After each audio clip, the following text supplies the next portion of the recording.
At 4:27 p.m. on the 22nd of May 2004, a supercell thunderstorm was intensifying over eastern Nebraska, near the town of Bennington.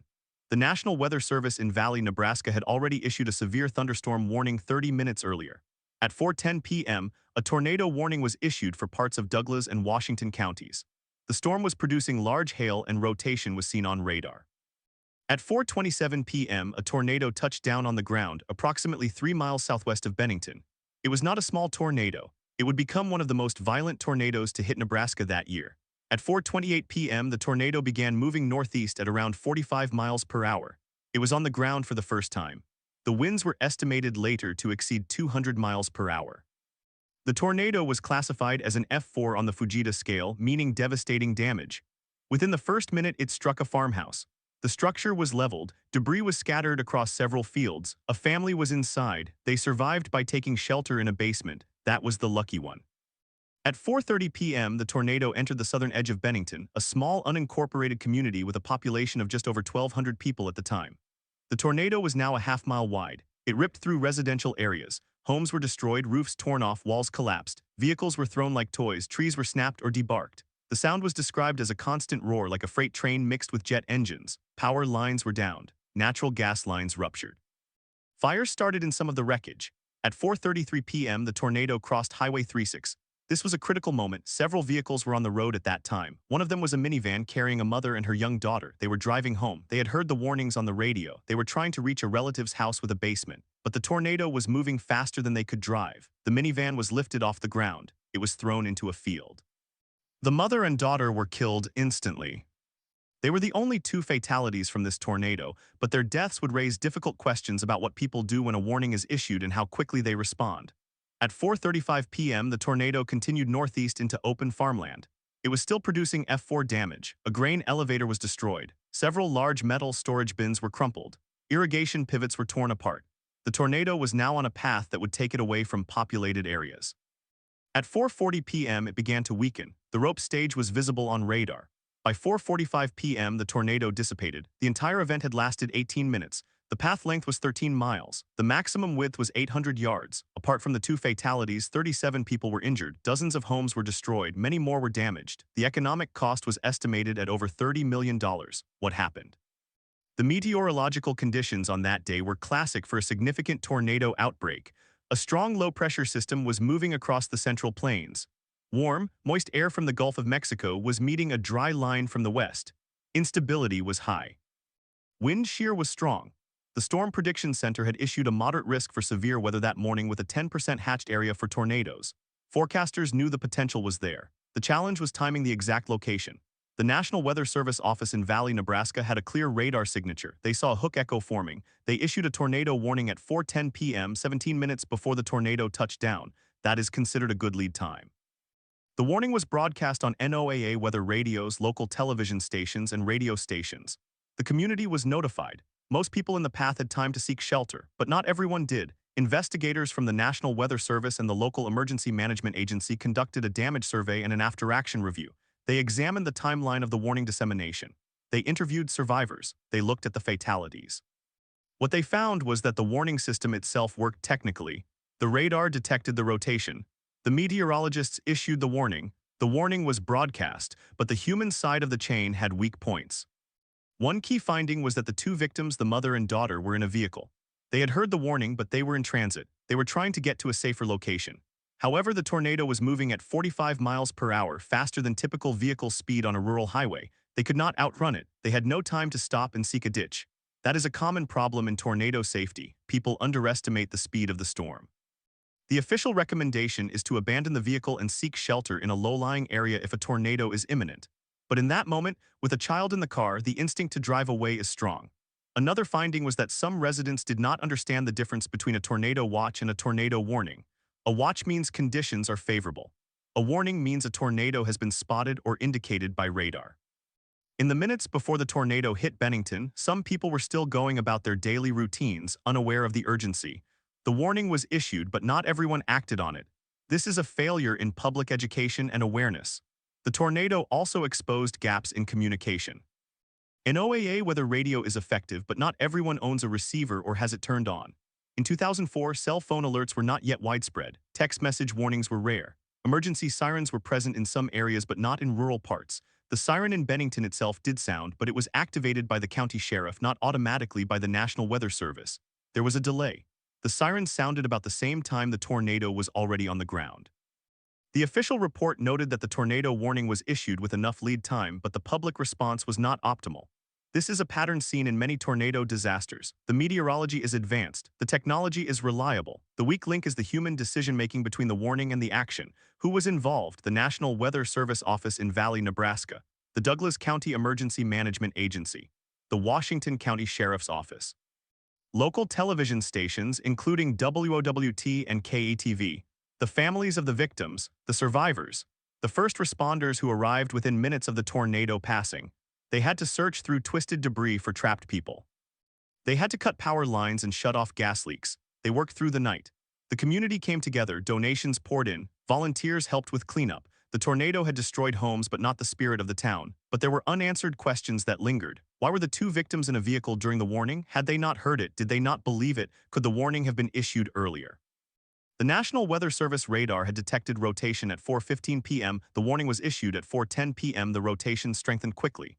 The tornado touched down at 4:27 p.m. The lead time was 17 minutes, which is above average. However, the supercell was producing a large tornado. Some meteorologists later argued that given the rapid intensification, a warning might have been issued even sooner, perhaps with the severe thunderstorm warning upgraded earlier. But that is hindsight. Another question, could the siren have been activated sooner? The siren in Bennington was manually triggered by the county sheriff's office. The sheriff's dispatcher received the warning and then called the person responsible for activating the siren. That process took several minutes. In a storm that only gives 18 minutes of warning, every minute counts. Some communities later moved to automatic siren activation tied to National Weather Service warnings. But that change came too late for the families affected that day. The Bennington tornado is not the deadliest in Nebraska history. It is not the widest or the longest tracked. But it still matters. It matters because it happened in a community that thought they were safe. It matters because it shows how a well-warned event can still lead to loss of life. It matters because the failures were not in the forecast or the radar, but in the connection between the warning and the person on the ground. The tornado also underscores the danger of vehicles. Every year, people die in tornadoes while trying to outrun them. The official advice has been consistent: do not try to drive away from a tornado. If you are in a vehicle, get out and find a low-lying area like a ditch or culvert. Do not seek shelter under an overpass. But the reality is that in the moment with a tornado bearing down, drivers freeze or panic. They speed up, they try to go faster, they lose perspective on the tornado's true speed and direction.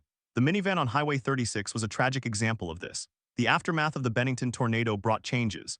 The National Weather Service increased their focus on public education campaigns about tornado safety, especially for motorists. Local communities upgraded their warning systems. Sirens were modernized. Some counties implemented reverse 911 systems to call residents with recorded messages. The event also prompted a review of how warnings are disseminated to mobile populations, people who are in transit who do not have a fixed shelter. But the most lasting impact was on the families who lost loved ones. The mother and daughter who died were Brenda and Megan Wemhoff. They were remembered by their community. A memorial was later placed near the site of the crash. The father and husband survived because he was at work. He had to rebuild his life from the rubble. The story is not just about meteorology. It is about the human cost of a storm that was predicted, warned, and still deadly. In the years since the Bennington area has grown, the tornado scar has healed. New homes were built, trees grew back, but the memories remain. Every spring when the clouds roll in, people remember that day in 20 Roserofer. They are quicker to take cover. They are more alert to the sound of sirens. They understand that a warning is only as good as the action it inspires. The questions from the Bennington tornado are still relevant today. With modern technology, we can detect rotation seconds after it appears. We can issue warnings with unprecedented accuracy, yet people still die in tornadoes. The systems that predict the storm are only half the equation. The other half is how we respond. That is the lesson of Bennington, a lesson that is still being learned. At 4:27 p.m. on the 22nd of May 2004, a violent tornado touched down 2 miles west of Bennington, Nebraska. The storm had been building for hours. By 3:45 p.m., the National Weather Service office in Valley, Nebraska, was monitoring a cluster of thunderstorms developing along a dryline in eastern Nebraska. The atmosphere was unstable. The surface dew point had climbed into the upper 60s. The wind shear was strong. Forecasters knew the ingredients were there for a significant tornado. They issued a severe thunderstorm warning for parts of Douglas and Washington counties at 3:55 p.m. That warning included the potential for hail and damaging winds. But the rotation had not yet become pronounced. At 4 p.m., the radar signature changed. The storm near Bennington began to show a hook echo on the reflectivity scan. The velocity data revealed a mesocyclone with gate-to-gate shear of over 60 miles per hour. The lead forecaster saw it. He later recalled that the rotation tightened quickly, within 2 volume scans, which is about 4 to 6 minutes. That kind of rapid intensification is difficult to predict.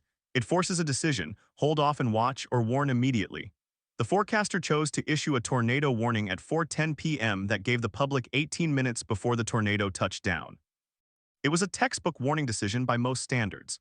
But there is a difference between a warning being issued and a warning being received. The National Oceanic and Atmospheric Administration's own post-event analysis found that while the warning was transmitted over NOAA weather radio, the 2 main local television stations, WOWT and KATV, did not begin cut-in coverage until 4:14 p.m. That is a 4-minute delay. In the world of broadcast television, a 4-minute gap is an eternity. It is time spent waiting for the meteorologist to break into regular programming, time lost while the crawl banner is prepared. For viewers who relied on television for severe weather information, those 4 minutes may have been decisive. The emergency siren in Bennington was activated at 4:15 p.m. The county sheriff's office received the warning through their dispatch system. The dispatcher then called the volunteer who operated the siren. That person drove to the siren control box and turned the switch. The entire sequence took approximately 5 minutes from the warning issuance. By then, the tornado was already descending. The siren sounded with barely any lead time for the residents who were not already aware. Some reported hearing the siren just moments before the power went out. Others never heard it at all. The 2 fatalities, a mother and her young daughter, were traveling eastbound on Nebraska Highway 36. The mother had heard the warning on the radio. She had turned around, trying to reach her home where her husband was at work. But the tornado was moving southeast at nearly 50 miles per hour. The minivan could not outrun it. The storm caught them near the intersection of Highway 36 and 168th Street.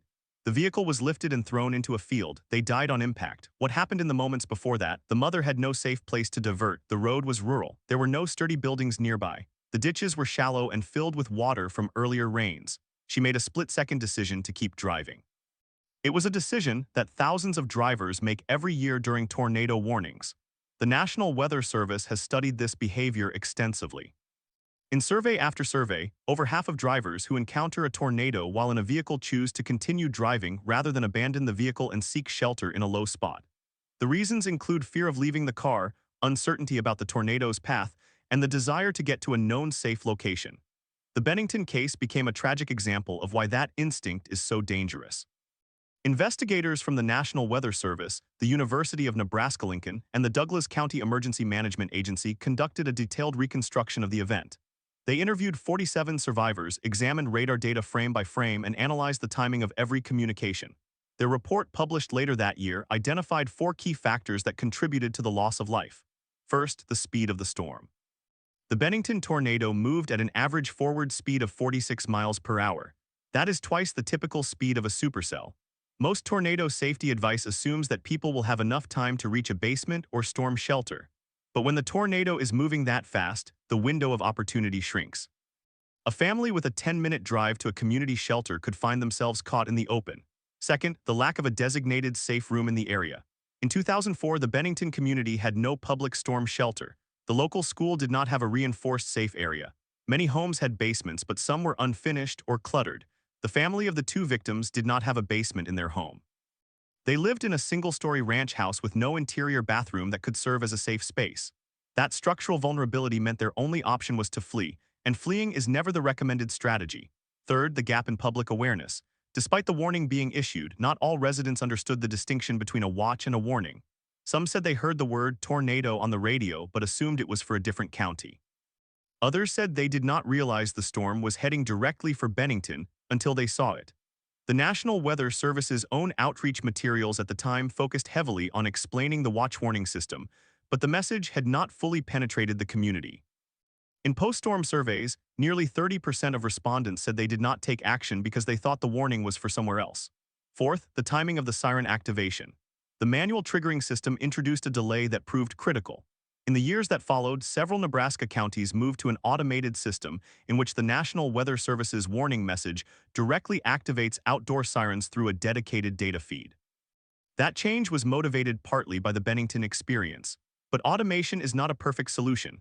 Automated sirens can be triggered by false alarms. Communities must balance the cost of complacency against the risk of delayed warnings. The meteorologists at the National Weather Service office in Valley, Nebraska, also conducted their own internal review. They asked whether the warning could have been issued earlier. The radar showed a mesocyclone at 4 p.m. The warning went out at 4:10 p.m. That 10-minute gap was used to confirm the rotation and to ensure that a warning was appropriate. The lead forecaster later stated that he could have issued the warning at 4:05 p.m. when the velocity data first suggested a tornadic circulation, but he hesitated because the storm was still in a rapid development phase. False alarms are damaging to public trust. Every forecaster carries that burden. In this case, the extra 5 minutes of confirmation did not save lives, but they also did not cause the deaths. The two victims were driving during that window. Even a 5-minute earlier warning might not have changed their outcome, because they were already on the road. The broader question is whether the public can respond effectively to a warning issued only 10 to 15 minutes before a tornado strikes. Research conducted after Bennington showed that the average person takes between 3 and 8 minutes to move from receiving a warning to taking protective action.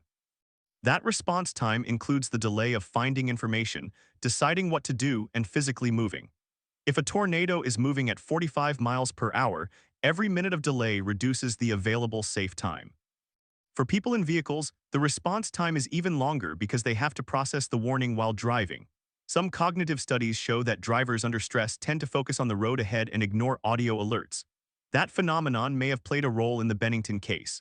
The National Weather Service responded to the Bennington tornado by strengthening its partnerships with local emergency managers. They developed a storm-ready program that encouraged communities to establish multiple methods of receiving warnings, including NOAA weather radio, sirens, and direct paging. The program also required communities to conduct annual drills. Bennington became a storm-ready community in 2006, but the program is voluntary. Not every town adopts it. In the years after the tornado, the scientific community also turned its attention to the problem of vehicle warning. The National Oceanic and Atmospheric Administration funded a study called Weather Information for Surface Transportation, which examined how drivers receive and act on severe weather alerts. The study found that the vast majority of drivers still rely on radio or seeing the storm visually. Visual detection is often too late. By the time a driver sees a tornado, it may be too close to escape. The study recommended that vehicles be equipped with automatic weather alert systems, similar to the emergency alert system broadcasts that interrupt regular radio programming. But in 2004, that technology was not widespread. Even today, not all cars have the capability to receive wireless emergency alerts while moving. The Bennington tornado also highlighted a gap in the way tornado warnings are phrased. The standard warning text at the time read, "A tornado warning has been issued for take shelter immediately." It did not give specific guidance for people in vehicles. In 2005, the National Weather Service began adding impact-based statements to tornado warnings, including phrases like, "If you are in a vehicle, abandon it immediately and seek shelter in a low-lying area." That change was directly influenced by the Bennington case. Despite these improvements, the fundamental problem remains. People still underestimate tornado speed, they still try to drive away, they still die in cars. In the years since Bennington, other tornadoes have claimed lives in similar circumstances.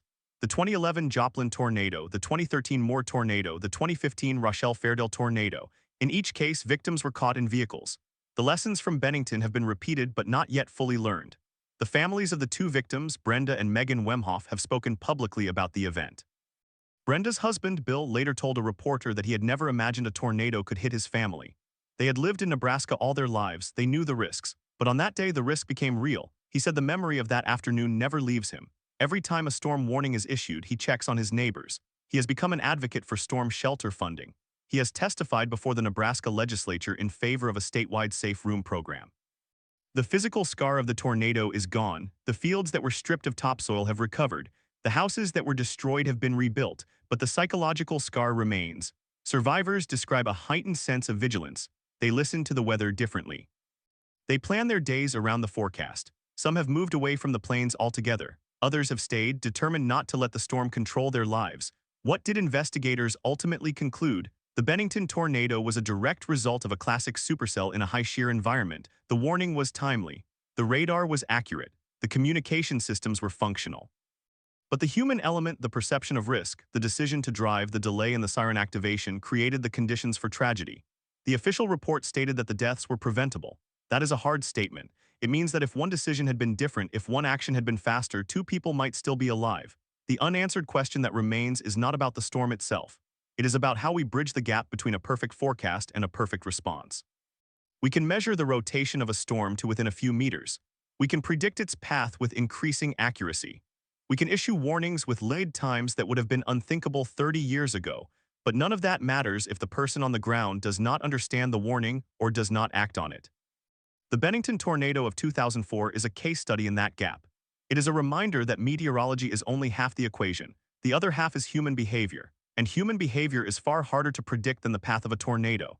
In the years since, researchers have developed new tools, social science surveys, behavioral models, and even virtual reality simulations to study how people respond to warnings. The Warning Decision Training Division of the National Weather Service now includes courses on public response. Forecasters are taught to phrase warnings in plain language to emphasize the urgency and to give specific instructions, but the ultimate decision rests with the individual. What happened on that May afternoon in Bennington is not unique. It has happened before and it will happen again. The tornado was a powerful force of nature, but the story is not about the tornado. It is about the people who faced it, the systems that worked, the systems that failed, and the lessons that are still being learned. The National Weather Service office in Valley, Nebraska, released its final service assessment on the Bennington tornado on September 30, 2004. The document ran 34 pages. It included radar imagery, spotter reports, damage surveys, and a timeline of the warning process. The assessment concluded that the tornado was rated EF3 on the enhanced Fujita scale, with winds estimated between 136 and 165 miles per hour. That rating placed it at the lower end of the EF3 range, but the damage path was narrow, only 250 yards wide. The narrow width explained why some structures were completely destroyed, while others nearby suffered only minor damage. The assessment also noted that the tornado touched down at 3:58 p.m. and lifted at 4:12 p.m. The total duration was 14 minutes. During those 14 minutes, the tornado traveled 7.3 miles. The average forward speed was 31 miles per hour. But the assessment also contained a more sobering number. The lead time from warning issuance to tornado touchdown was 12 minutes. The official warning went out at 3:46 p.m. The tornado touched down at 3:58 p.m. 12 minutes is considered good by National Weather Service standards. The national average lead time for tornado warnings in 2004 was around 11 minutes. Bennington's lead time was above average, yet the lead time was not enough for the two people who died. The National Weather Service assessment made several recommendations. It called for more rigorous testing of outdoor warning sirens. It recommended that sirens be activated immediately upon the issuance of a tornado warning, rather than waiting for visual confirmation. It also recommended that the National Weather Service develop a specific product for tornado warnings that included explicit instructions for people in vehicles. That recommendation led to the introduction of impact-based warnings in 2005, as previously mentioned. But the timeline from recommendation to implementation is often slow in government agencies. In this case, it took less than a year. The Nebraska Emergency Management Agency also responded. They created a statewide program to fund community tornado shelters, but the program was voluntary and underfunded. Bennington itself did not have a public storm shelter in 2004. The town had a population of around 1,000. The closest tornado shelter was in a church basement about a mile from the center of town. Most residents relied on their own basements, closets, or bathrooms. The two victims were driving home from Omaha and did not have access to any shelter. In the weeks after the tornado, the town held a series of community meetings. Meteorologists from the National Weather Service explained the radar data. Emergency managers reviewed the siren activation timeline. Residents asked questions. Many were frustrated. They had heard the sirens, but only after the tornado had already touched down. Some said they saw the tornado before they heard the sirens. Others said they never heard the sirens at all because they were indoors with windows closed. The meeting became a forum for anger and grief. One resident, a farmer named Harold, testified that he had been in his field when the storm approached. He saw the wall cloud. He heard the roar. He drove his tractor to a low ditch and lay down. He survived. But his neighbor did not. Harold said he thought about buying a weather radio, but he never got around to it. He said it was not that he did not believe in warnings. It was that the day had started so calmly. The morning had been sunny. The afternoon had turned hot. The storm seemed to form out of nowhere. That is the nature of tornadic supercells in the plains. They can develop in under an hour. The psychological impact on the community was studied by researchers from the University of Nebraska at Omaha. They interviewed survivors 1 year after the tornado. They found that nearly 40% of respondents reported symptoms consistent with post-traumatic stress disorder. Those symptoms included hypervigilance, intrusive memories, and avoidance of storm-related activities. Some residents reported that they could not watch the weather on television during the spring. Others said they had moved their sleeping arrangements to the basement. The study noted that the long-term mental health effects of tornadoes are often overlooked. Physical injuries heal. Structures are rebuilt, but the psychological damage can persist for years. The two victims, Brenda and Megan Wemhoff, were remembered in a memorial service held at the Bennington Community Church. Brenda was 43. Megan was 10. Megan was a fourth-grade student at Bennington Elementary School. Her classmates created a memory book. The school established a scholarship in her name. Brenda had worked as a nurse at a local clinic. Her colleagues described her as compassionate and steady. The anniversary of the tornado is still marked by a moment of silence in Bennington every May. But the town does not hold a formal ceremony. The memory is private. The tornado also changed the way the National Weather Service interacts with local media. In 2004, the primary method of warning the public was through NOAA weather radio and television broadcasts. Television stations would interrupt programming with a crawl or a cut-in, but the cut-ins were not always immediate. Some stations waited for confirmation from their own meteorologists. The Bennington tornado prompted the National Weather Service to establish a direct line to television stations, bypassing the typical chain of confirmation. That direct line is now standard across the country. Technology has continued to evolve. In 2004, the average person did not have a smartphone. Wireless emergency alerts did not exist. The first wireless emergency alert system was not implemented until 2010. Today, a tornado warning can be sent directly to every mobile phone in the affected area within seconds.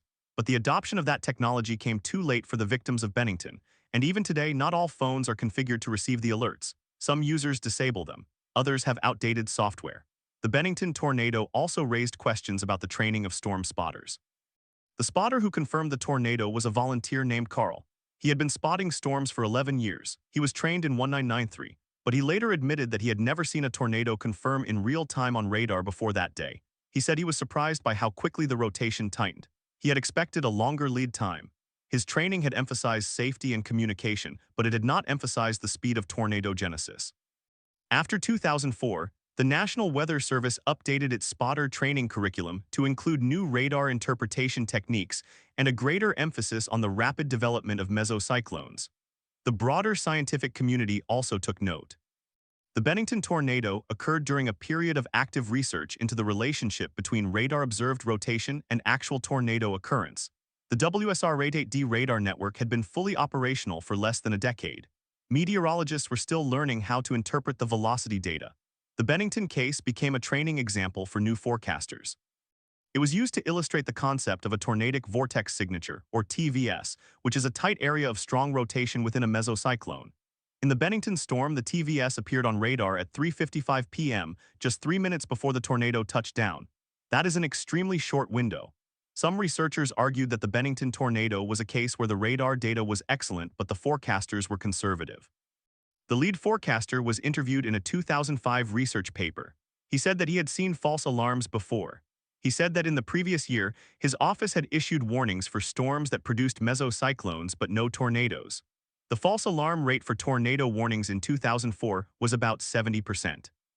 That means that 7 out of 10 warnings did not result in a confirmed tornado. Forecasters are trained to accept false alarms because the cost of a missed warning is higher than the cost of a false alarm. But the psychological burden of false alarms is real. Every false alarm erodes public trust. Every false alarm makes the next warning harder to believe. The lead forecaster said that on the day of the Bennington tornado, he was balancing two competing pressures, the need to warn quickly and the need to be accurate. He chose accuracy. He hesitated. He waited for the velocity data to strengthen. He waited for the spotter. By the time he had both, the tornado was on the ground. He said he has replayed that day in his mind hundreds of times. He said that if he had issued the warning at 3:41 p.m. when the mesocyclone first appeared, the lead time would have been 17 minutes. That might have been enough, but he did not. The National Weather Service does not punish forecasters for making conservative decisions. The official assessment did not blame the forecaster. It praised the office for its overall performance. But the question of personal responsibility lingers. The forecaster lives with the knowledge that a different decision might have saved 2 lives. That is a heavy weight. The Bennington tornado also sparked a debate about the role of storm chasing.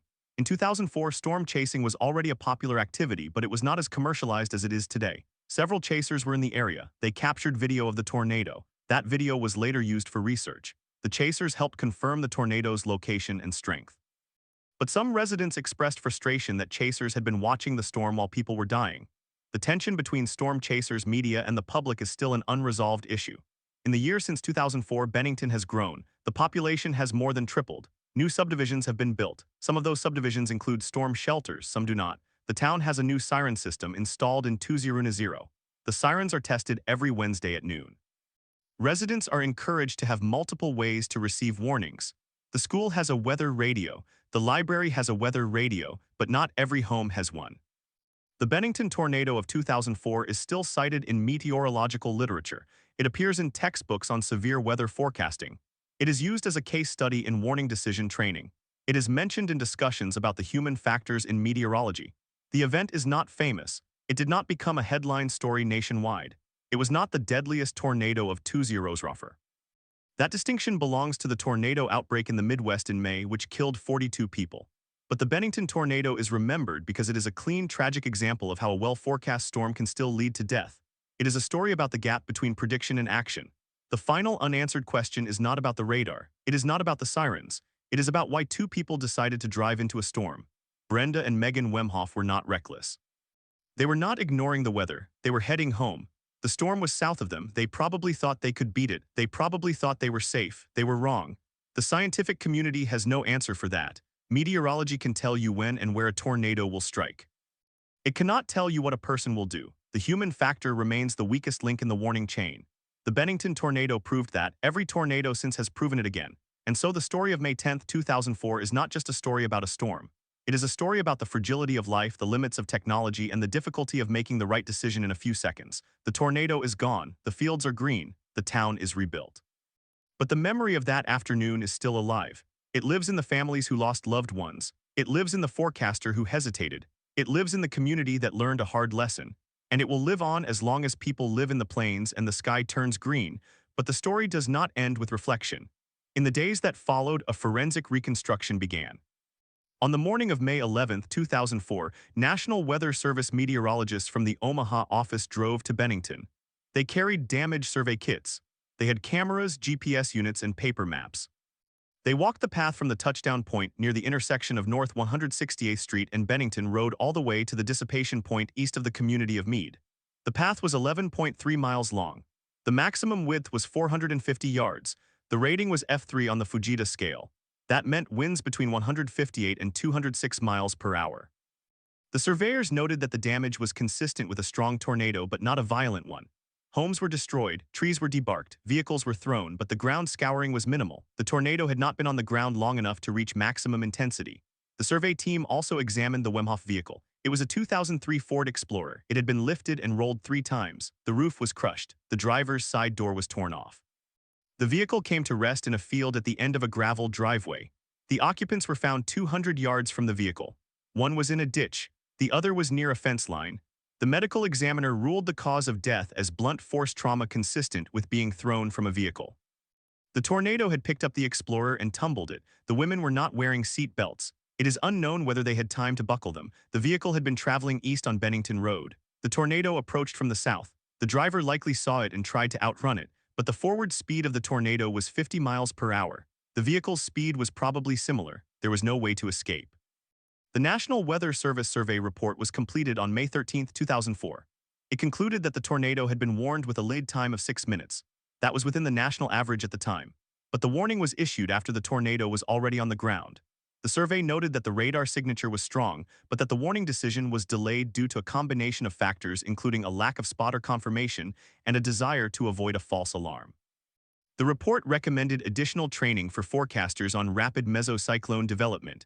It also recommended that the Omaha office review its warning approval process. At the time, the policy required that a warning be approved by a senior forecaster before issuance. That added 1 to 2 minutes to the process. After the Bennington event, the office moved to a policy where any certified forecaster could issue a warning without approval. That change reduced the time by an average of 90 seconds. In June 2004, the National Weather Service held a regional conference in Kansas City. The Bennington case was presented as a lesson. Other offices were told to examine their own approval processes. Some offices had already eliminated the approval step. Others had not. By the end of 2004, all offices in the central region had adopted the revised policy. The change was not a regulation, it was a recommendation, but it spread quickly. The broader question of false alarms continued to be studied. In 2005, the National Weather Service published a study on false alarm rates and their impact on public response. The study found that the false alarm rate for tornado warnings in 2004 was 75%. That meant that for every 4 warnings issued, 3 did not verify. The study also found that when false alarms occurred frequently, the public became less likely to take action. This was called the cry wolf effect. But the study also found that even with high false alarm rates, people still responded if they saw a visual confirmation or if they received a warning through multiple channels. The Bennington tornado had no visual confirmation until it was too late. The warning was only on NOAA weather radio and some television stations. The Wemhoffs did not have a weather radio. Their television was off. They were in a vehicle. The only way they could have received the warning was through a radio station, and they were not listening to a station that carried the alert. The Bennington tornado became a case study in the limitations of the warning system for mobile populations. In 2004, the National Weather Service had no way to send warnings to cell phones. The wireless emergency alert system was still 8 years away. Some local television stations had mobile text message alerts, but they were not standardized. The Wemhoffs did not subscribe to any such service. Today, a person driving through a tornado warning polygon would receive a loud alert on their smartphone. That alert would include a siren sound and a vibration. The phone would display a message with the type of warning, the time of expiration, and a link to more information. But in 2004, that technology did not exist. The only mobile warning was if the driver happened to hear a radio announcement. In the years following the tornado, the town of Bennington took action. The city council passed an ordinance requiring all new homes to be built with an interior safe room or a storm shelter. The ordinance applied to homes with a finished basement. Homes on a slab foundation were required to have a shelter installed within 5 years. The ordinance was controversial. Builders argued that it increased costs. Some residents argued that it was unnecessary. The council held public hearings. The debate lasted 6 months. The ordinance passed in a 4-3 vote. It went into effect on January 1, 2006. As of 2024, no one in Bennington has died in a tornado since the ordinance was enacted. 2 tornadoes have passed within the town limits since 2004, one in 2011 and one in 2019. Both were weak. No one was injured. The shelters worked. But the ordinance only covered new construction. Many older homes in Bennington still have no shelter. The town has an aging population. Some residents cannot afford to install a shelter. The city has a grant program that provides partial funding, but the wait list is long. The problem is not unique to Bennington. It is a problem across Tornado Alley. The cost of a residential storm shelter ranges from $3,000 to $7,000. That is a significant expense for a family on a fixed income. The Bennington tornado highlighted this inequality. The 2 women who died were driving through a neighborhood with no nearby shelter. Their home just a few blocks away had no basement. They were in their vehicle because they were trying to get home. They had nowhere to go. The Wemhoff family filed a lawsuit against the National Weather Service in 2005. The lawsuit argued that the Weather Service had failed to issue a timely warning. The case was dismissed on the grounds of sovereign immunity. The government cannot be sued for failing to predict weather. The family appealed. The decision was upheld. The case set a precedent. It reinforced that the National Weather Service provides forecasts and warnings, but cannot guarantee that every warning will prevent every death. The family received no compensation. They were left with only the memory of 2 women who died too young. In 2007, the National Weather Service introduced a new product called the Tornado Warning Polygon. Before 2007, warnings were issued for entire counties. The county-based system meant that a warning for Douglas County would cover the entire county, even though the actual threat was only a small area. This created a high false alarm rate because people in areas far from the storm received warnings that did not apply to them. The polygon system allowed forecasters to draw a specific area where the tornado was likely to hit. The polygon was typically smaller than a county. This reduced the false alarm rate for individuals outside the polygon. The Bennington case was cited as an example of why the change was needed. If a polygon had been used in 2004, the warning would have covered only a few square miles around the storm. The Wemhoffs might have been inside the polygon. But they might have also been more likely to take it seriously because the warning was specific to their location. The tornado also influenced research into the relationship between radar velocity data and tornado intensity. In 2005, a study was published in the journal Weather and Forecasting that analyzed the Bennington tornado's radar signature. The study found that the tornado exhibited a pronounced tornadic vortex signature 3 minutes before touchdown. That signature was clear on the Doppler radar at the Omaha office. The study concluded that if the forecaster had been trained to recognize that specific signature without requiring spotter confirmation, the lead time could have been increased to 10 minutes. The study recommended that forecasters be trained to trust radar signatures when they are clear and strong, even in the absence of visual confirmation. That recommendation became part of the National Weather Service's training program in 2006. By 2008, the average lead time for tornado warnings in the United States had increased from 12 minutes to 14 minutes. The improvement was modest, but every minute counts. The Bennington tornado was part of that improvement. The training modules developed from the case study were used in every National Weather Service office. They were also shared with international meteorological agencies. The tornado was not a large event, but its lessons were portable. The human cost remains the most difficult part. Brenda Wemhoff was 43 years old. She worked as a medical assistant. She had 2 children. She was driving her sister home. Megan Wemhoff was 25. She had just graduated from college. She was working at a dental office. They were close. They talked on the phone every day. On May 10, 2004, they had spent the afternoon together. They had lunch at a restaurant in Omaha. They were supposed to be home by 4 p.m. They delayed their departure. That delay cost them everything. Their mother, Mary Wemhoff, later said in an interview that she had watched the sky turn green that afternoon. She knew a storm was coming. She called Brenda's phone. It went to voicemail. She left a message. "Please come home now. There's a bad storm." Brenda never received the message. The tornado struck minutes after she left the restaurant.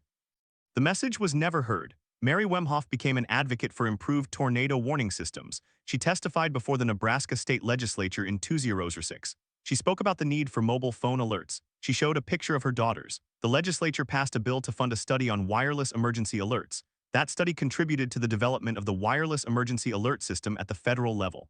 Mary Wemhoff died in 2008. She never saw the system fully implemented, but her voice mattered. The Bennington tornado is not taught in meteorology programs as a textbook case of a violent storm. It is taught as a case of timing, of human decision-making, and of the gap between data and action. It is a reminder that the most advanced radar in the world cannot override a forecaster's hesitation. It is a reminder that a warning is only useful if it reaches the person who needs it in time for them to act. And it is a reminder that sometimes, despite all the improvements, a tornado can still kill because of a few seconds. Today, the landscape of Bennington has changed. The fields where the tornado crossed are now subdivisions. The intersection where the Wemhoffs died is now a 4-lane road with a traffic light. A memorial bench sits near the corner. It was placed by the family. The bench overlooks a small park. The park has a sign that reads Bennington Tornado Memorial. The sign lists the date and the names of the 2 victims. There is a storm shelter in the park. It was built with donations from the community. The shelter can hold 50 people. It has a weather radio. It is tested every month. The park is quiet on most days. Children play there. Parents sit on the bench. They may not know the story. They may not know that on a green afternoon in 2004, 2 women were driving down that road and never made it home. But the bench is there. The sign is there. And the lessons are there, written into the policies of the National Weather Service, the safety codes of the town, and the memories of those who lived through that day. The tornado of May 10, 2004 will not be forgot. It is part of the history of the plains. It is part of the ongoing effort to make warnings faster, smarter, and more reliable. The science continues. The technology improves. But the fundamental problem remains. Weather is unpredictable and human beings are not machines. The Bennington tornado was a small event in the grand scale of nature, but it was a turning point for those who study it. It was a lesson that changed how warnings are issued. It was a tragedy that changed a community. And it was a reminder that every second matters even when the sky turns green. In the years following the Bennington tornado, the Douglas County Emergency Management Agency implemented a new protocol. Starting in 2006, every severe thunderstorm watch was automatically followed by a call to the county's amateur radio network. Spotters were activated before a warning was issued, not after. The goal was to have eyes on the sky before the radar showed a confirmed vortex. The change was small, but it reduced the average response time for spotter reports by nearly 4 minutes. That 4 minutes could have been the difference for the Wemhoffs. At the National Weather Service office in Omaha, the Bennington case became part of the annual severe weather training for every new forecaster. The training module used the actual radar data from May 10, 2004. Trainees were asked to issue a warning in real time without the benefit of hindsight. Most issued the warning at the same time the original forecaster did. Around 4:16 p.m. a few issued it a minute earlier. None issued it at 4:10 p.m. when the tornadic vortex signature first appeared. The exercise demonstrated that even with perfect data, human hesitation is difficult to overcome. The module was later shared with all 36 National Weather Service offices in the central region. The Bennington tornado also influenced the design of the enhanced Fujita scale, which replaced the original Fujita scale in 2007. The original scale rated tornadoes based on observed damage alone. The enhanced Fujita scale added 30 different damage indicators, each with degrees of damage. The Bennington tornado was rated EF3 in the new scale based on the destruction of a well-built frame house near the intersection where the Wemhoffs died. That rating would have been the same under the old scale, but the new scale provided more precise documentation of wind speeds. The data from Bennington was used to validate the damage indicators for residential structures. The house that was flattened became a reference point for future surveys. The storm itself was part of a larger outbreak. On the same day, tornadoes touched down in Kansas, Missouri, and Iowa. One tornado in Kansas killed 3 people. Another in Missouri injured 14. But the Bennington tornado was the only one that produced a fatal outcome in a vehicle. That fact drew attention to the specific danger of being on the road during a tornado. In 2005, the National Oceanic and Atmospheric Administration published a study that examined vehicle-related tornado deaths from 1990 to 2000. The study found that vehicles accounted for nearly 15% of all tornado fatalities. The Bennington case was highlighted as a typical scenario. Occupants had no basement at home, they were returning from an errand, and they underestimated the speed of the storm. The study recommended that public education campaigns emphasize that a car is not a safe place during a tornado, even if the vehicle is moving. The recommendation led to a change in the wording of tornado warnings. Before 2006, many warnings included the phrase "seek shelter in a basement or interior room." After the study, warnings began to include more specific language for people in vehicles. Do not try to outrun a tornado in your car. If you are in a vehicle, get out and seek shelter in a sturdy building. If no building is available, lie flat in a low area. The phrase "lie flat in a low area" was controversial among some meteorologists who argued that exposure to flying debris made that option dangerous. But the alternative, staying in a vehicle, was statistically more deadly. The Bennington case was cited as evidence that a car offers little protection. By 2010, the number of vehicle-related tornado deaths had declined by nearly a third. Researchers attributed the decline to better warnings, improved public awareness, and the specific guidance added to warning messages. But the decline was not uniform. Rural areas continued to see higher rates of vehicle fatalities because of longer travel distances and fewer shelter options. Bennington, at the time of the tornado, was a rural community. It was not until 2015 that the town approved a bond measure to build a community storm shelter in the central business district. The shelter cost $1 million. It was completed in 2007. It can hold 300 people. It is located 2 blocks from the intersection where the Wemhoffs died. The shelter is used about 4 times a year. When a tornado warning is issued, residents from nearby homes and businesses walk to the shelter. The doors close 10 minutes before the warning expires. The shelter is stocked with water, blankets, and a first aid kit. A weather radio is mounted on the wall, tuned to the National Weather Service frequency. The radio is powered by a backup battery. During one activation in 2019, a family of 5 arrived 3 minutes after the doors were supposed to close. The volunteer shelter manager, a retired firefighter, let them in anyway. He said he could not turn away a family, especially one with young children. The shelter policy was later changed to allow late arrivals if the storm had not yet arrived. The Wemhoff family's lawsuit against the National Weather Service may have been dismissed, but it sparked a broader conversation about liability. In 2006, the Nebraska legislature considered a bill that would have allowed private citizens to sue government agencies for failure to warn of natural disasters. The bill was opposed by the state's attorney general, who argued that it would open the door to endless litigation and would not improve warning systems. The bill failed. But the debate continued at the federal level. In 2008, the National Research Council published a report titled "Weather Forecasting and Warning: Are We Doing Enough?" The report cited the Bennington case as an example of the gap between available technology and public action. The report concluded that improving warnings alone was not enough. The public needed to be educated about what to do when a warning was issued. That conclusion led to the development of the National Weather Service's Weather Ready Nation initiative, launched in 2000. The initiative focused on community resilience, including storm shelter construction, emergency drills, and public education campaigns. Bennington became a pilot community for the program. The town conducted a tornado drill every spring. The drill included a simulated warning, a shelter-in-place exercise at the public school, and a test of the emergency siren system. The drill was coordinated with the Douglas County Emergency Management Agency. The first drill in 2012 had a participation rate of about 30%. By 2016, that rate had risen to 70%. The town's emergency manager credited the publicity around the Wemhoff case for the increase. Mary Wemhoff, before her death in 2018, recorded a public service announcement for the Weather Ready Nation initiative. In the announcement, she described the afternoon of May 10, 2004 in her own words. She said, "I called my daughter, she didn't answer, I left a message, she never heard it. That storm took her and her sister before they could even know what was coming. I don't want any other mother to make that call and never get an answer. The announcement was played on local television stations during severe weather season. It was also distributed to neighboring states. The message was simple: when the sky turns green, do not wait. Act. The Bennington tornado is no longer a headline. It does not appear in most lists of significant tornadoes. It is not taught in elementary school safety classes. But for the meteorologists who studied it, for the families who lost loved ones, and for the community that rebuilt, it remains a reference point. It is a story about data that arrived too late, about a warning that was issued but not heeded, and about two women who were simply trying to get home. Their deaths did not change the physics of tornadoes, but they changed the system that watches for them. Today, the radar at the Omaha National Weather Service office is dual polarization, capable of detecting debris signatures in real time. The forecaster who hesitates now has more information, more training, and more support. The average lead time for a tornado warning in the United States is 14 minutes. That is up from 12 minutes in 20 rougher. But 14 minutes is not enough if no one hears the warning, or if the warning is not specific enough, or if the person who needs it is driving down a gravel road with no shelter in sight. The science improves, the technology advances, but the final link in the chain is always human, and that is why the Bennington tornado still matters. It is not a spectacular storm. It is not a record breaker. It is a case study in the milliseconds that separate a safe arrival from a fatal outcome. It is a reminder that the sky can turn green on an ordinary afternoon, that a storm can materialize in minutes, and that no warning system is perfect.